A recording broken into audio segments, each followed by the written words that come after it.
Hello everyone, welcome my channel. मैं हूं मनीषा और आप देख रहे हैं स्टडी विद मनीषा। तो मैं आज ये वीडियो जो हमारा होगा यूट्यूब पे फर्स्ट वीडियो होगा और आप लोग को इस चैनल पे देखने को मिलेगा एनसीईआरटी बुक मैथ्स का सॉल्यूशन। सबसे पहले मैं 10th बुक का सॉल्यूशन करवाऊंगी, उसके बाद 9th 8th 7th तक करवाऊंगी। तो आज हम बताने वाले हैं 10th बुक एनसीईआरटी का चैप्टर 1 में है वास्तविक संख्या। तो आइए सबसे पहले हम ये जानते हैं कि वास्तविक संख्या कहते किसे। तो पहले ये जानते हैं संख्या दो प्रकार की होती है, पहली वास्तविक, दूसरी काल्पनिक संख्या। तो काल्पनिक संख्या के बारे में हम क्लास 11th-12th में पढ़ेंगे और वास्तविक संख्या के बारे में क्लास 10th में पढ़ना होता है। तो वास्तविक संख्या रियल, वास्तविक संख्या परमेय तथा अपरमेय संख्या को वास्तविक संख्या बोलते हैं। जैसे आपका हो गया 1 2 3 4 √5 √2। वास्तविक संख्या के बाद जाते प्राकृतिक संख्या, नेचुरल नंबर। जिस संख्या को हम गिन सके, जैसे गिनती की संख्या को प्राकृतिक संख्या बोलते हैं। जैसे आपका हो गया 1 2 3 4 5 etc। तो प्राकृतिक संख्या को हम n से सूचित करते हैं। उसके बाद आता है पूर्ण संख्या। पूर्ण संख्या को होल नंबर बोलते हैं। पूर्ण संख्याओं से बोलते, जैसे प्राकृतिक संख्याओं के समूह में यदि हम जीरो को भी शामिल कर लेते हैं और उससे जो प्राप्त होती है संख्या, उसे हम पूर्ण संख्या बोलते हैं। जैसे हो गया आपका 0 1 2 3 4 etc। उसके बाद आता है पूर्णांक। पूर्णांक को हम इंटीजर बोलते हैं और इंटीजर प्राकृतिक संख्या में अधिक प्राकृतिक संख्या पूर्ण संख्या के समूहों में यदि हम प्राकृतिक संख्या के ऋणात्मक पक्ष को भी शामिल कर लेते हैं तो इससे जो संख्या हमें प्राप्त होती है उसे हम पूर्णांक बोलते हैं, इंटीजर बोलते हैं। तो इंटीजर दो प्रकार के होते हैं, पहला हो गया धनात्मक, दूसरा हो गया ऋणात्मक। एक धनात्मक होता है, एक ऋणात्मक होता है। Positive integer, negative integer.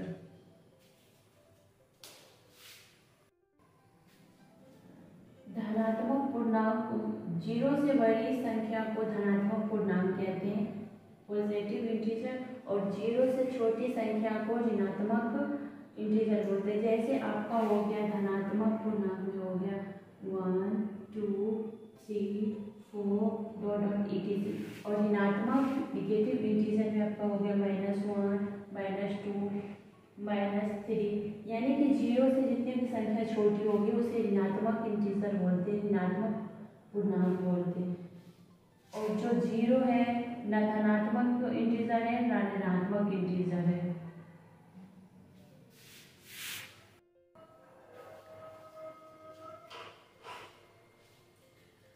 परमेय संख्या, रेशनल नंबर। और इसी संख्या जिसे हम p/q के रूप में लिख सकते हैं उसे हम परमेय संख्या बोलते हैं। जैसे आपका हो गया जैसे p और q के रूप में लिख सकते हैं, लेकिन q = नॉट 0। जैसे आपका हो गया 2 3 4 1/2 etc। उसके बाद आता है अपरमेय संख्या। अपरमेय संख्या उसे बोलते हैं जिसे हम p/q के रूप में नहीं लिख सकते। p/q के रूप में नहीं लिख सकते।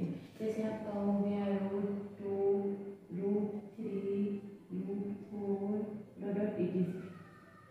पाई भी एक अपरमेय संख्या है, लेकिन 22/7 अपरमेय संख्या नहीं है। कब पाई का मान 22/7 के लगभग आता है, 22/7 नहीं आता है। लेकिन सवाल सॉल्व करने के लिए, क्वेश्चन सॉल्व करने के लिए 22/7 हम ले लेते हैं। उसके बाद आता है प्रमेयिका, लेम्मा। प्रमेयिका एक सिद्ध किया हुआ कथन है जिसकी सहायता से हम दूसरे कथन को सिद्ध करते हैं। इसका उपयोग हम इसका उपयोग हम दूसरे कथन को सिद्ध करने के लिए बोलते हैं, दूसरे कथन को सिद्ध करते हैं प्रमेयिका से। यूक्लिड विभाजन का दो धनात्मक पूर्णांक ए और बी रहने पे ऐसी अद्वितीय पूर्ण संख्या क्यू और आर विद्यमान हो तो होता है ए बराबर बी क्यू प्लस आर। इसका यूज हम आगे क्वेश्चन सॉल्व करने में करेंगे। उसके बाद आता है एल्गोरिथम।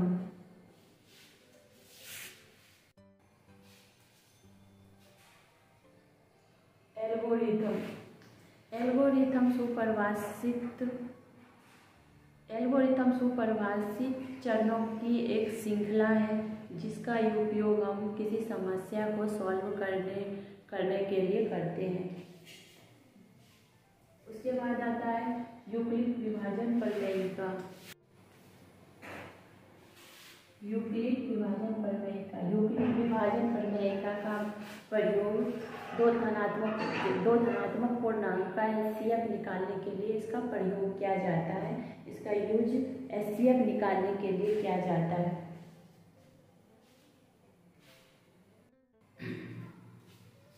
जैसे आपका हो गया यूक्लिड विभाजन प्रमेयिका, उसके उद्देश्य माना दो धनात्मक पूर्णांक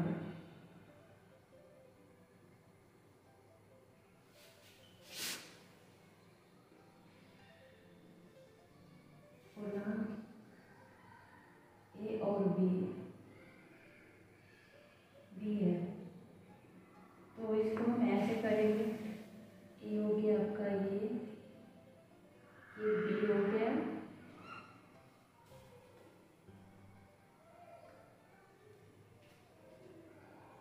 ए और जिस ए भाजक होता है बी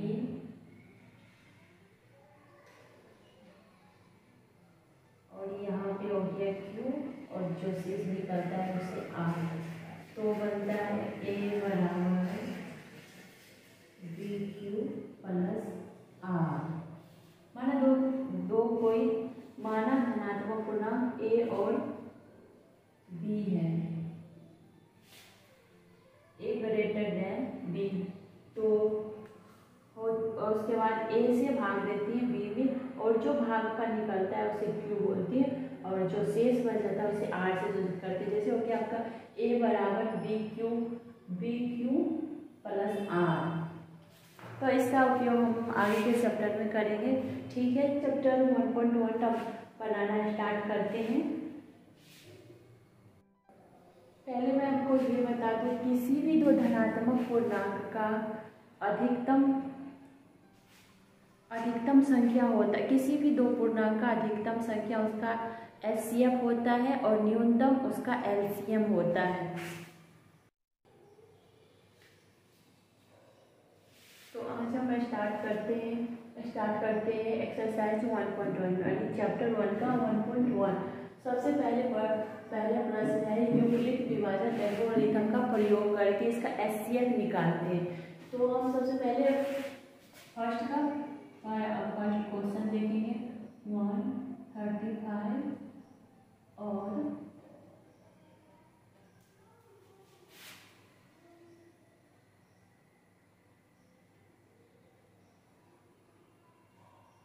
225 का। तो हम सबसे पहले इसमें ये करते हैं, जो बड़ी संख्या होती है उसे हम ए मान लेते हैं।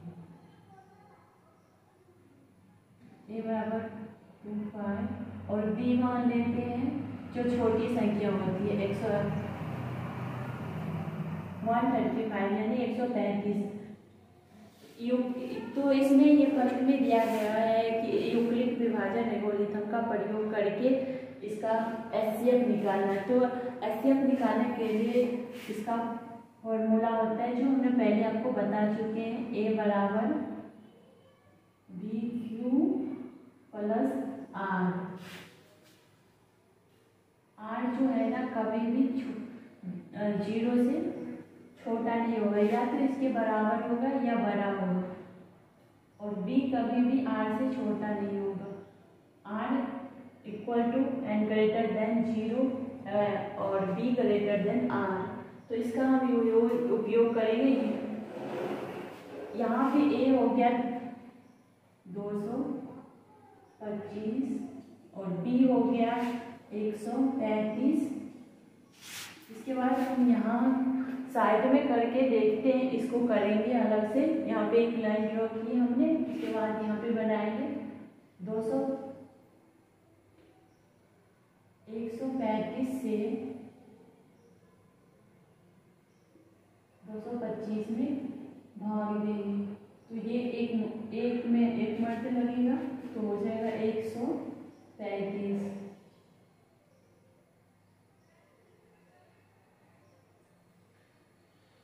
जीरो और ये 12 9 हो गया। ठीक है, तो इसको हम ऐसे लिखते हैं। जो ये Q जो होता है ना, वो होता है ये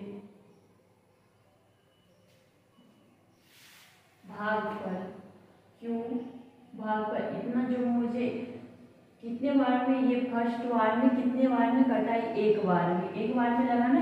अगर हम 2 बार में लगाते हैं तो इससे ज़्यादा होता है। हमेशा ये ध्यान रखना होता है कि कभी भी b जो है ना a से बड़ा नहीं होना चाहिए। तो हम एक बार में लगाते हैं तो आ जाता है, उससे कम होना चाहिए या उसके बराबर होना चाहिए, उससे बड़ा कभी नहीं होना चाहिए।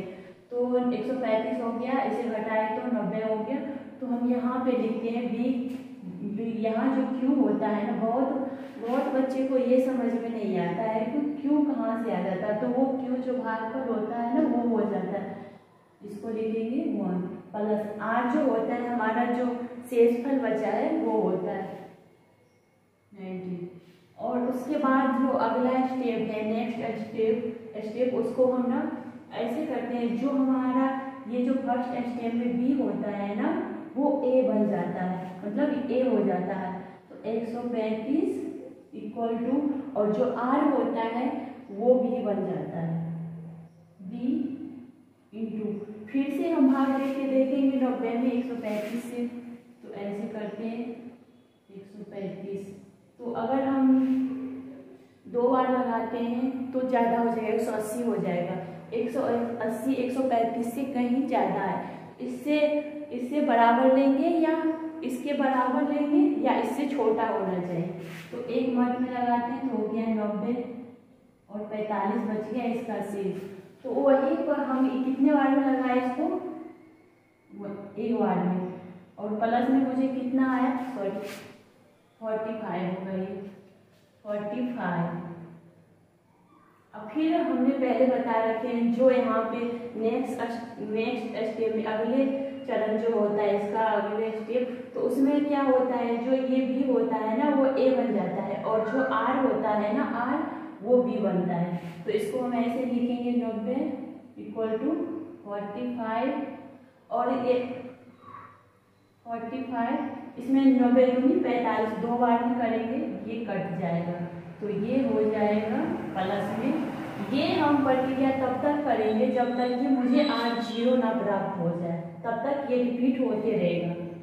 0 हो गया और इसका ये 0 हो गया। अब इसका ये बताने चलता है कि LCF होगा क्या? ये जो दिया हुआ है ना प्रश्न, इसका LCF क्या? जो हमारा b जो होता है ना, वही उसका HCF हो जाता है। तो जो ये b है ना, हो जाएगा HCF बराबर 45 आंसर। आई होप कि आपको समझ आ गया होगा और आपको कहीं प्रॉब्लम नहीं हुई होगी। अगर कहीं प्रॉब्लम है, कुछ है, तो आप कमेंट में हमें कमेंट कर सकते हैं। अगर आप हमारे चैनल के साथ हमारे साथ बने रहेंगे तो मैथ्स में अगर आपको कुछ भी नहीं आता है ना, तो हम इतना बेसिक लेवल से समझाएंगे ना, आपको कहीं भी प्रॉब्लम नहीं होगी, कोई भी प्रॉब्लम नहीं होगी, और अलग से कहीं भी ट्यूशन पढ़ने की कोई ज़रूरत भी नहीं पड़ेगी आपको। तो अगर आप हमारे साथ जुड़े रहते हैं तो हमारे चैनल को सब्सक्राइब करें, ताकि हम जब भी हम वीडियो अपलोड करें तो आपको नोटिफिकेशन मिलते रहे टाइम टू टाइम। तो इसके लिए आपको सब्सक्राइब करना पड़ेगा। चलते हैं फिर अगले क्वेश्चन पे। तो चलते हैं अगले क्वेश्चन पे। दूसरा है 196 और ये हो गया 38222। तो हमने पहले भी जैसे कि आपको बता चुके हैं कि जो बड़ी संख्या होती है उसे हम ए मानते हैं और जो छोटी संख्या होती है उसे बी मानते हैं। तो ए बराबर हो गया आपका 0 और बी बराबर हो गया 196। ए ग्रेटर देन बी, हमेशा जो होगा ना ए बी से बड़ा ही होगा। तो ए बराबर क्या आता है बी क्यू प्लस आर, और आर जो होता है ना कभी भी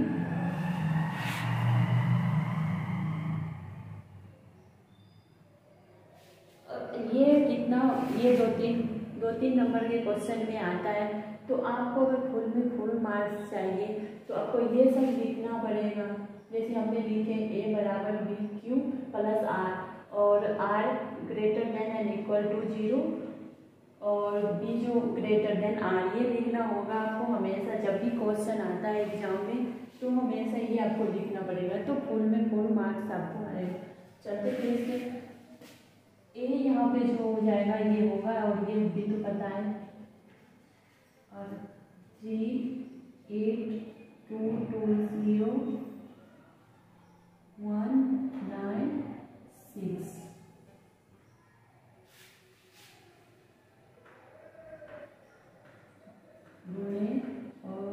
तो अब हम यहाँ पे ऐसे करके से भाग देके देखेंगे 1963820।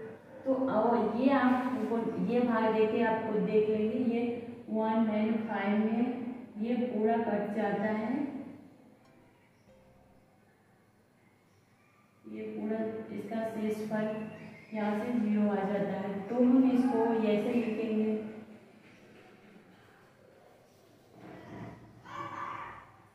195 प्लस 0। तो इसका ये कोई क्वेश्चन ऐसा भी होता है वो एक वन स्टेप में ही कंप्लीट हो जाता है। तो हमारा इसका आंसर होगा जो बी होता है वो भी वही हमारा आंसर हो जाता है ये। तो इसका HCF बराबर हो जाएगा 196।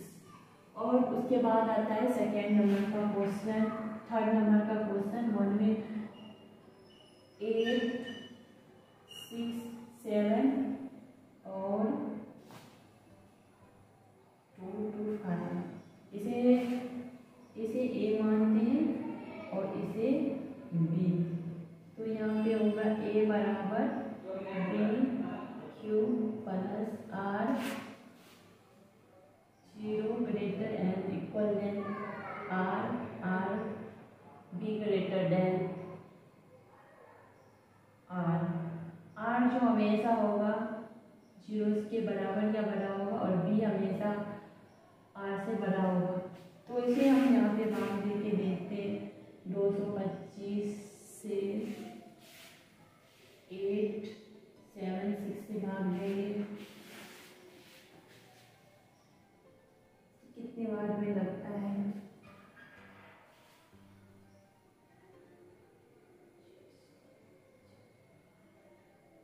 तो बार में देखते हैं लगा के हो जाएगा 5 में 10 2 2 4 5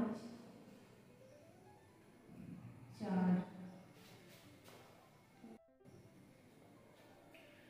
तो थर्ड नंबर हमारा क्वेश्चन 1867 और 225 का HCF निकालना है एल्गोरिथम के द्वारा। एल्गोरिथम का प्रयोग ए बराबर B Q plus R. Sorry यहाँ पे हमने ये 225 लिखी थी, यहाँ पे होगा 255। तो यहाँ पे इसका निकालते हैं। तो आपको पता ही है जैसे इसको हम बी मानेंगे और इसको ए ग्रेटर देन बी। तो यहाँ पे भाग देते हैं 2 2 5 5 8 6 7 3 में लग जाएगा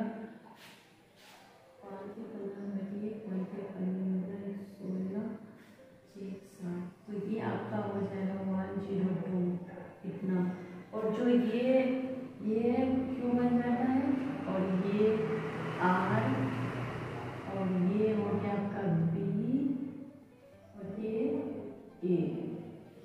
तो यहाँ पे लिखेंगे 8 6 7 इक्वल टू 2 5 5 इंटू कितने मार्क में लगाएंगे, क्यू के स्थान पे हम यहाँ पे 3 रखेंगे, और हमारा आर कितना बच गया 102। नेक्स्ट स्टेप में हम यही करेंगे, जो बी होता है वो ए बन जाता है 5 2 5 5 5, और यहाँ पे हो गया, और जो आर होता है वो बी बन जाता है।